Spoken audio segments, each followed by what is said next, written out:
Hello everyone! Good morning, good afternoon, good evening sa inyo hang tanan. So karon di ay ato sa undangon na luto-luto dali na punta sa laglaag kita pero ang maestrang kusinirang lagan Charmos bitaw no. So karon na dito wala terminal ani guys, and then amo siya gipaabot sa surgeon diri sa Dunkin Donut kinaulay siya abot og naka-decide siya nga mapalit sa dahil siya og something nga iyang mabitbit para di siya magutman sa iyang laag. Okay ni si surgeon day guys no. Sagasar gini siya mapadulong kay siya gid ang pinakalagan sa mong tulo. And then ani nga time sakay na ta sa non-stop nga bus pero mo stop good gyapon na siya guys. Bitaw no less lang iyang stop. Pagsaka na mo diha na si kuya driver. Daw bi karon kay wala pa may tawo si Jan sige gyaw-yaw. Di na nato na siya paminahon. Ato na lang na siyang i-mute. Morning nga amon na nagsulit ang time guys nga mag video kay murag nice pud kay niyang ambience diri sa bus murag siya na sa airplane ingon pa ni Jan. Murag pa may naka private tour ani guys. So mana naka paimulos gid og video og picture ang mga person ani. Dali na pud si Sir Grace na pud ang ni ni Bida. Karon katawa sa katawan ay wala man bitaw no. Sakay na ta gipabali na mig laing basa ni kay wa pagitaw didto og na surgeon grabe ka dungoy kay gikan man siya laing lang. Karon maangin na ta sa lain-lain nga mga lugar diri sa Misamis Oriental. And then niabot na ta sa Kalasangan sa Initaw. Therefore, the video lang gyapon ta. And then, dito rin na yun, niabot na ta sa Iligan. May sakay ta sa ilang jeep. Si kuya driver nag-drive. And then, niabot na sa mga main purpose gid nga tuan sa SPC Iligan. Iyunong rabaw ta nila guys sa St. Peter's.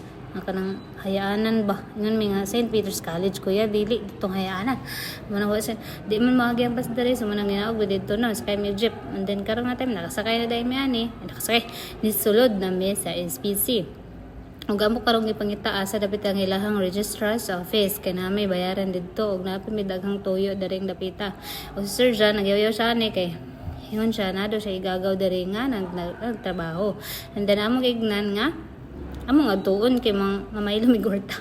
Joke lang. Bitaw no. And that is your guys. So siya ginangamot dira.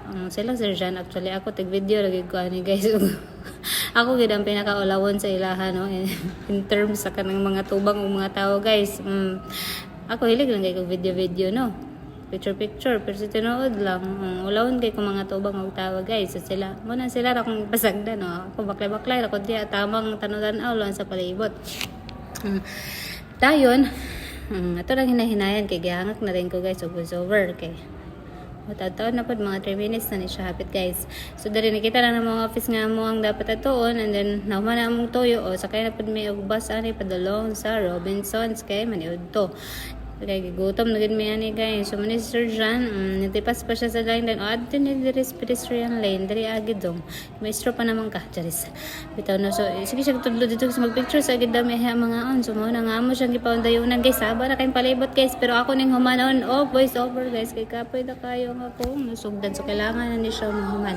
And mo pa rin part 1 guys sana pa sumpay so ayaw mo kalugda paminaw og tan-awa nga akong video kay kapoy ba kay guys so wala na ba ginawa guys. Dali lang tataman guys nanay mga tao guys di na ko mundang na ko voice over just for today. Goodbye guys mga unata sa Shakey's. Bye.